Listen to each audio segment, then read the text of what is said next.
Sir, ನಾನು milk ಚಾನಲಿಂದ ಬಂದಿರೋದು. ನಿಮ್ಮ ಇಷ್ಟವಾದ ಚೈಲ್ಡ್ಹುಡ್ ಮೆಮೊರಿ ಯಾವುದು ಸರ್? ಚೈಲ್ಡ್ಹುಡ್ ಮೆಮೊರಿ, ನನ್ನ ಚೈಲ್ಡ್ಹುಡ್ಡೇ ಫುಲ್ ಮೆಮೊರೀಸಿಂದ ತುಂಬಿರೋದು. It is full of memories. ನಾನು ಹೇಳಿದ್ನಲ್ಲ, ಅಂಗನವಾಡಿ ಮುಗಿಸಿ ಬಂದು ಕೆರೆಯಲ್ಲಿ ಈಜು ಹೊಡಿಯೋಕ್ಕೆ ಹೋಗೋದು. ನಮ್ಮದೊಂದು ತೋಟ ಇತ್ತು, ಅಲ್ಲಿ ಸಪೋಟ ಹಣ್ಣು ಕೇಳಕ್ಕೆ ಹೋಗಬೇಕು. ಸೀಸನಲ್ ಫ್ರೂಟ್ಸ್ ಅಂತ ಇರ್ತವೆ, ನಿಮ್ಗೆ ಗೊತ್ತಿಲ್ಲ ಅದು. ಮಾವಿನ ಹಣ್ಣಿನ ಸೀಸನ್ ಯಾವುದು, ನೇರಳೆ ಹಣ್ಣಿನ ಸೀಸನ್ ಯಾವುದು, ಯಾವ ಹಣ್ಣಲ್ಲಿ ಬೋರೆ ಹಣ್ಣು, ಯಾವ ಕಾಲದಲ್ಲಿ ಬೋರೆ ಹಣ್ಣು ಬಿಡುತ್ತೆ, ಆ ಸೀಸನಲ್ ಇದನ್ನು. ನಾನು ಚಿಕ್ಕವನಿದ್ದಾಗ ನಮ್ಮ ಮನೇಲಿ ಒಂದು 20 ಹಸು ಇತ್ತು. ಹಸು ಕಾಯಕ್ಕೆ ಆಳಿದ್ರು. ನಾವು ಅಂಗನವಾಡಿಗೆ ಹೋಗ್ತಿದ್ದೀವಿ ಅಂತ ಸುಳ್ಳು ಹೇಳಿ ಆಳ ಜೊತೆಗೆ ಹಸು ಕಾಯಕ್ಕೆ ಹೋಗೋದು ನನ್ನ ಫೇವ್ರೆಟ್ ಹಾಬಿ ಆಗಿತ್ತು. ನಮ್ಮ ಊರ ಹೊರಗಡೆ ಒಂದು ಅಡವಿಲಿ ಬೇರೆ ಬೇರೆ ಬೇರೆ ಬೇರೆ ರೀತಿಯ ಹಣ್ಣು ಸಿಗ್ತಿತ್ತು. ಅವ್ರೆಲ್ಲ ಕಲಿಸ್ತಿದ್ರು ನಮ್ಗೆ ಯಾವ ಹಣ್ಣು ಹೆಂಗೆ ತಿನ್ನಬೇಕು ಅಂತ. ಯಾರದ್ದೋ ಜಮೀನಲ್ಲಿ ಅವರೆಕಾಳು ಕಡಲೆಕಾಳು ಬೆಳೆದಿದ್ದರೆ ಅವ್ರಿಗೆ ಗೊತ್ತಾಗದೇ ಇರೋಂಗೆ ಅದನ್ನ ತಗೊಂಬಂದು ಮಧ್ಯಾಹ್ನದ ಹೊತ್ತಿನಲ್ಲಿ ಅದನ್ನು ಕುದಿಸಿ ತಿನ್ನೋದು ಫೇವ್ರೇಟ್ ಹಾಬಿ ಆಗಿತ್ತು. ದೊಡ್ಡ ಸಾಹಸ ಏನು ಅಂದರೆ ಹೈವೇಗೆ ಬಂದು ನೇರಳೆ ಹಣ್ಣು ಕೇಳೋದು, ಅದು ದೊಡ್ಡ ಸಾಹಸ. So my childhood is full of memories.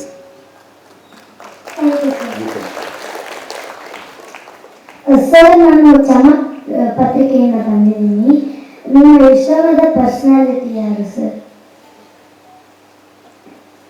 ಒಂದೊಂದು ಕ್ಷೇತ್ರದಲ್ಲಿ ಒಂದೊಂದು ಪರ್ಸ್ನಾಲಿಟಿ ಇಷ್ಟ ಆಗುತ್ತೆ. ನೀವಿನ್ನೂ ಚಿಕ್ಕ ಮಕ್ಕಳಿದ್ದೀರಿ. ನಮ್ಗೆ ಇಷ್ಟವಾದ ಪರ್ಸ್ನಾಲಿಟಿ ಅಂತ ಹೇಳಿದ್ರೆ ನೀವೆಲ್ಲ ಪೊಲಿಟಿಕ್ಸಿಗೆ ಕನೆಕ್ಟ್ ಮಾಡಿಬಿಡ್ತೀರಿ. ಸೊ ಅವ್ರನ್ನ ಸ್ವಲ್ಪ ಪಕ್ಕಕ್ಕೆ ಇಟ್ಟು ಮಾತಾಡೋಣ. ನಾನು ಚಿಕ್ಕಂದಿನಿಗೆ ಬರವಣಿಗೆ ಅಂತ ಬಂದರೆ ಓದೋದು ನನಗೆ ರವಿ ಬೆಳಗೆರೆ ಭಾಳ ಇಷ್ಟ ಆಗ್ತಿದ್ರು.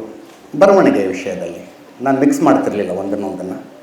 ಮಾತಾಡೋದು ಅಂತ ಬಂದರೆ ಸ್ಪೀಚ್ ಮಾಡೋದು, ರಾಜೀವ್ ದೀಕ್ಷಿತ್ ಬಹಳ ಇಷ್ಟ ಆಗ್ತಿದ್ರು. ಅವರ ಭಾಷಣಗಳು ಬಹಳ ಇಷ್ಟ ಆಗ್ತಿತ್ತು. ನನ್ನ ನೆಚ್ಚಿನ ಕವಿ ದ ರಾ ಬೇಂದ್ರೆ ನನಗೆ ಬಹಳ ಇಷ್ಟ. ಹಾಡು ಅಂತ ಬಂದರೆ ನಾನು ಸ್ವಲ್ಪ ಹಿಂದಿ ಹಾಡು, ನಮ್ಮ ಉತ್ತರ ಕರ್ನಾಟಕದ ಕಡೆ ಹಿಂದಿ ಜಾಸ್ತಿ, ಹಿಂದಿ ಹಾಡುಗಳನ್ನು ಜಾಸ್ತಿ ಕೇಳ್ತೀವಿ. ಸೊ ಕಿಶೋರ್ ಕುಮಾರು ನನ್ನ ನೆಚ್ಚಿನ ಗಾಯಕ, ಮೊಹಮ್ಮದ್ ರಫಿ ಹಾಡುಗಳನ್ನು ಬಹಳ ಕೇಳ್ತೀನಿ. ಇಷ್ಟ ಅಂದರೆ ಒಂದೊಂದು ರೀತಿ ಒಂದೊಂದು. ಈಗ ನನ್ನ ನೆಚ್ಚಿನ ಟೀಚರ್ ಯಾರು ಅಂದರೆ ನಮಗೊಬ್ಬರು ಗ್ರಾಮ್ ಪುರೋಹಿತ್ ಸರ್ ಅಂತಿದ್ರು. ನಾನು ಯಾವಾಗಲೂ ಹೇಳ್ತಾ ಇರ್ತೀನಿ, ಅವ್ರಿಗೆ ಹೇಳ್ತಾ ಇರ್ತೀನಿ, ನೀವು ಇಲ್ಲದೆ ಇದ್ದಿದ್ರೆ ನಾನು ಹಿಂಗೆ ಇರ್ತಿರ್ಲಿಲ್ಲ ಇವತ್ತು ಅಂತ. ನನ್ನ ಪ್ರೈಮರಿ ಸ್ಕೂಲ್ ಟೀಚರ್ ಅವರು ಬಹಳ ಇಷ್ಟ. Thank you sir. ನಮಸ್ಕಾರ ಸರ್, ನಾನು ವಟವಟ ನ್ಯೂಸ್ ಚಾನೆಲಿಂದ ಬಂದಿದ್ದೀನಿ. ನೀವು ಈ ಚಾನೆಲಲ್ಲಿ ಫುಲ್ ಬೋಲ್ಡ್ ಆಗಿ ಫುಲ್ ಗೊತ್ತಲ್ಲಿ ಮಾತಾಡ್ತೀರಾ. ನೀವು ನಿಮ್ಮ ಕಾಲೇಜ್ ಡೇಸಲ್ಲೂ ಹಂಗೆ ಇದ್ದೀರಾ? ಎಸ್, ಕಾಲೇಜ್ ಡೇಸಲ್ಲೂ ಹಾಗೆ ಇದ್ದೆ, ಹೈಸ್ಕೂಲ್ ಡೇಸಲ್ಲೂ ಹಾಗೆ ಇದ್ದೆ. ಈಗ ನಾನು ಎಂಟರ್ ಆದ ತಕ್ಷಣ ಇಲ್ಲೇನೋ ಒಂದು ಡಿಬೇಟ್ ನಡೆಸ್ತಾ ಇದ್ರಲ್ಲ ನೀವು, ಇಂಥ ಡಿಬೇಟ್ಗಳನ್ನು ಮಾಡ್ಕೊಂಡೇ ಇರ್ತಿದ್ದೆ ನಾನು ಯಾವಾಗಲೂ. ಈ ಥರದ ಕಾರ್ಯಕ್ರಮ ಆದರೆ ಯಾವಾಗಲೂ ನನ್ನದೇ ಆ್ಯಂಕರಿಂಗ್ ಇರ್ತಿತ್ತು. ಏನು ಮಾಡದೆ ಹೋದರೂ ನಾನು ಅಟ್ಲೀಸ್ಟ್ ವಂದನಾರ್ಪಣೆ ಒಂದನ್ನು ಅಜಿತ್ ಹನುಮಕ್ನವ್ರು ಚೆನ್ನಾಗಿ ಮಾಡ್ತಾನೆ ಅಂತ 7th ಸ್ಟ್ಯಾಂಡರ್ಡಿಂದನೂ ಅನಿಸ್ಕೊಂಡಿದ್ದೆ ನಾನು. ಈ ಕಾರ್ಯಕ್ರಮ ಆದರೆ ವಂದನಾರ್ಪಣೆ ಅಜಿತ್ ಕೊಡ್ರಿ, ಅವ್ನು ನೀಟಾಗಿ ಮಾಡ್ತಾನೆ ಅಂತ. ಎಸ್, ನನಗೆ ಓದುವುದು, ಬರೆಯುವುದು ಮತ್ತು ಮಾತನಾಡುವುದು ಮೂರೂ ನನ್ನದು ಹಾಬಿ ಆಗಿತ್ತು. ನನ್ನ ಫೇವ್ರೇಟ್ ಹಾಬಿ ಓದಬೇಕು, ಬರೀಬೇಕು, ಮಾತಾಡಬೇಕು ಅಂತ. ಸೊ ಇದು ಮೂರರಲ್ಲೂ ನಾನು ಹೀಗೆ ಇದ್ದೆ. ಕಾಲೇಜ್ ಡೇಸಿಗೆ ಬಂದಾಗ ಡಿಬೇಟ್ ಕಾಂಪಿಟೇಷನ್ಸ್ ಇರ್ತಿತ್ತು, ಇಂಟರ್ ಕಾಲೇಜ್ ಡಿಬೇಟ್ ಕಾಂಪಿಟೇಷನ್ಸು. ಎಲ್ಲ ಕಾಲೇಜಿನಿಂದ ರಿಪ್ರೆಸೆಂಟೇಟಿವ್ಸ್ ಬಂದಿರ್ತಿದ್ರು. ಅವ್ರೊಂಥರ ಅಜಿತ್ ಹನುಮಕ್ನವ್ರು ಬಂದು ನಾ ಹೋಯ್ತು ಫಸ್ಟ್ ಪ್ರೈಸು, ಸೆಕೆಂಡ್ ಪ್ರೈಸಿಗೆ ಟ್ರೈ ಮಾಡೋಣ ಈಗ ಅನ್ನೋ ಥರ ಇರ್ತಿದ್ರು. ಅವಾಗೆಲ್ಲ ಪಾಕೆಟ್ ಮನಿ ಇರ್ತಿರಲಿಲ್ಲ ನಮಗೆ. Debate competition 500 rupees cash prize ಇರೋದು ಎಲ್ಲ ಕಡೆನೂ.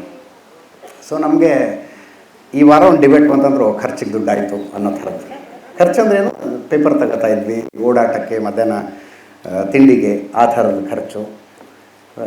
ಸೊ ಈ ಡಿಬೇಟಿಂಗ್ ಅನ್ನೋದು ಎಷ್ಟು ಮುಖ್ಯ ಅನ್ನೋದಕ್ಕೆ ನಾನು ಹೇಳೋದು, KCD ಕಾಲೇಜ್ನ ರಿಪ್ರೆಸೆಂಟ್ ಮಾಡಿಕೊಂಡು ಒಂದಿಬ್ಬರು ಬರ್ತಿದ್ರು. ಯಾರ್ಯಾರು ಏನೇನು ಆದರು ಅಂತ ಯೋಚನೆ ಮಾಡ್ತೀನಿ ನಾನು. KCD ಕಾಲೇಜನ್ನು ರಿಪ್ರೆಸೆಂಟ್ ಮಾಡಿಕೊಂಡು ಡಿಬೇಟಿಂಗ್ ಯೂನಿಯನ್ನಲ್ಲಿ ಬರ್ತಾ ಇದ್ದಂಥವ್ರು ಒಬ್ಬರ ಹೆಸರು ರವಿ ಚನ್ನಣ್ಣವರಂತ, IPS ಆಫೀಸರ್ ಆದರು ಅವರು.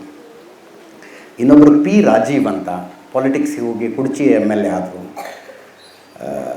ನನ್ನ ಕಾಲೇಜಿನಿಂದ ಬರ್ತಾ ಇದ್ದಂಥವರೊಬ್ಬರು, ಅವರು ಒಂದು ಸನ್ಯಾಸ ತಗೊಂಡು ಆಶ್ರಮ ನಡೆಸ್ತಾ ಇದ್ದಾರೆ ಧಾರವಾಡದ ಹತ್ರ ಅಣ್ಣಿಗೇರಿಯಲ್ಲಿ.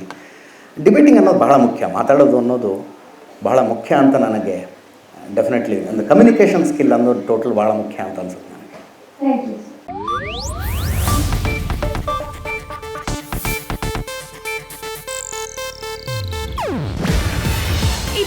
ಏಷ್ಯಾನೆಟ್ ನ್ಯೂಸ್ ನೆಟ್ವರ್ಕ್ ಪ್ರಸ್ತುತಿ. ನೀವು ನೋಡ್ತಿದ್ದೀರಾ ಏಷ್ಯಾನೆಟ್ ಸುವರ್ಣ ನ್ಯೂಸ್.